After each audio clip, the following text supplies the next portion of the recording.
Donc moi je suis Gwendal Bihan, je dirige Actionable. Et Actionable, nous, on est une société Bicorp et on est spécialisé dans le conseil en intelligence artificielle, notamment sur des enjeux de développement durable et d'IA responsable.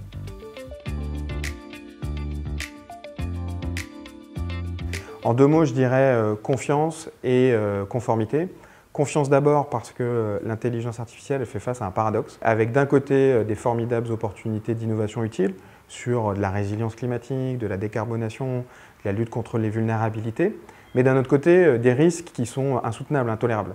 Risques de dérives, de mésusage, de biais de genre, etc. Et donc on voit bien que les utilisateurs et les utilisatrices des IA ils ont besoin de cette confiance, de cette transparence pour pouvoir les accepter dans leur vie au quotidien. Ça, c'est le premier point. Le deuxième point concernant la conformité, c'est de se positionner en anticipation du futur règlement européen qui arrivera d'ici 18-24 mois à peu près en application et qui impose pour les intelligences artificielles jugées à risque, donc celles qui ont un impact fort sur les citoyennes et les citoyens dans la vie de tous les jours, des contrôles stricts, des processus très robustes dans la construction, dans le contrôle, pour être capable d'expliquer comment on a construit une intelligence artificielle. Et donc par rapport à ces deux besoins-là, après avoir fait un peu une étude de marché, on s'est rendu compte que le certificat du LNE, c'était celui qui répondait le mieux et de loin à nos besoins.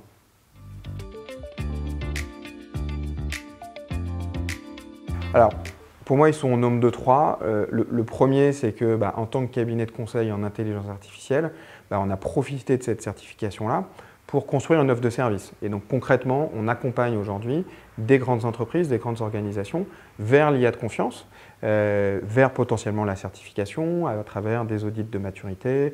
On les aide à un peu se réorganiser, à ajuster leur plateforme technique. Et donc le fait d'avoir cette certification LNE, c'est un gage disant nous on s'y est soumis aux référentiels qui sont à l'état de là. Ça c'est le premier point. Quand nous on est Actionable constructeur d'intelligence artificielle, c'est aussi rassurant pour nos clients de se dire ça va être fait selon la méthodologie qui est certifiée.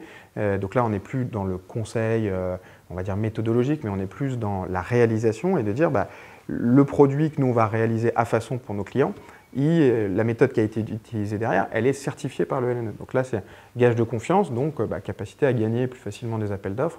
D'ailleurs, on voit que dans certains appels d'offres, c'est un critère qui commence à arriver. Et puis le dernier, je dirais un enjeu un peu de fierté, un enjeu humain, clairement, à la fois pour l'équipe qui s'est mobilisée, et je les félicite encore, pour qu'on obtienne cette certification-là. On a un peu sué quand même. Et donc du coup, il y a forcément une fierté quand on ramène un certificat, c'est un peu un trophée et on l'affiche dans les bureaux.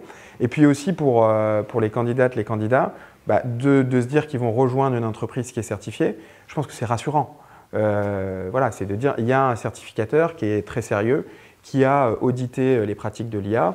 Donc je suis data scientist, data engineer, architecte. Je vais arriver dans un endroit où a priori l'IA est fait à l'état de l'art. Voilà.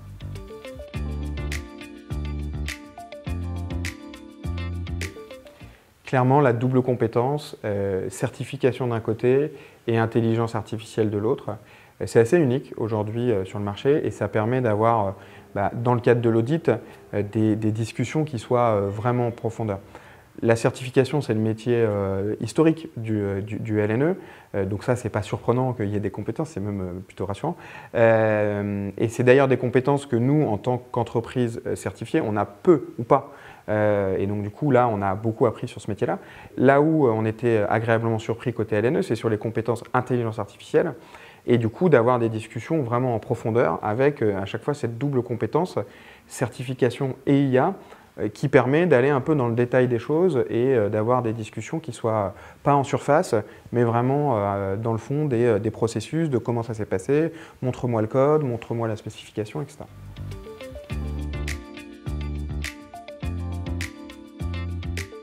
Moi, j'aurais envie de leur dire allez-y.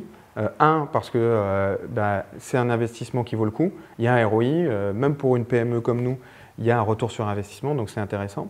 Deux, si je prends plutôt ma casquette de praticien de l'intelligence artificielle, je pense qu'il faut qu'on passe à l'action et on a des livres blancs, des guides pratiques, des chartes de l'IA éthique depuis 5 ans, c'est bien. Maintenant, il y a des référentiels beaucoup plus concrets, beaucoup plus profonds. c'est mieux et surtout c'est beaucoup plus opposable. Donc je pense qu'il faut vraiment passer à l'action. Et 3, si on se positionne plutôt à l'échelle de l'écosystème de l'intelligence artificielle, c'est un moyen de structurer la filière. Et donc du coup, moi j'appelle de mes voeux à ce que mes confrères, nos fournisseurs, nos partenaires, etc., tous les gens qui concrètement créent des intelligences artificielles se fassent certifier pour que collectivement on arrive à générer plus de confiance pour, in fine, les utilisateurs, les utilisatrices.